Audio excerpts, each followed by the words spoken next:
ఒకరోజు స్కూల్ అయిపోయి బంటి అనే అబ్బాయి దారిలో నడుస్తూ ఉండగా ఒక మెరుస్తూ ఉన్న పెన్సిల్ కనిపించింది. ఆ పెన్సిల్‌ని తను చాలా ఆశ్చర్యంగా చూస్తూ దాన్ని తీసుకొని చేతిలోకి ఎక్కడి నుంచి వచ్చింది అని చెప్పి ఎతుక్కుంటూ ఇంటికి తీసుకొని వస్తాడు. ఆ రోజు తను నిద్రపోతూ ఉండగా పెన్సిల్ మెరుస్తూ ఉండిద్ది. తర్వాత రోజు తను స్కూల్‌కి వెళ్తూ ఉండగా టీచర్ ఇచ్చిన ప్రాజెక్ట్ మర్చిపోయానని తను పేపర్ మీద బటర్‌ఫ్లైని డ్రా చేయడం మొదలుపెట్టాడు. చిన్నగా ఆ బటర్‌ఫ్లై ప్రాణం పోసుకొని గాలిలో ఎగరడం మొదలుపెట్టింది. ఎగురుతున్న ఆ బటర్‌ఫ్లైని చూసి బంటి చాలా ఆశ్చర్యపోతాడు.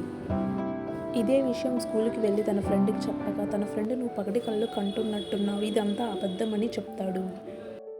బంటి నెక్స్ట్ ప్రాజెక్ట్ కోసం తను ఒక డ్రాగన్‌ని డ్రా చేస్తాడు. ఆ డ్రాగన్ మళ్ళీ ప్రాణం పోసుకుంటుంది.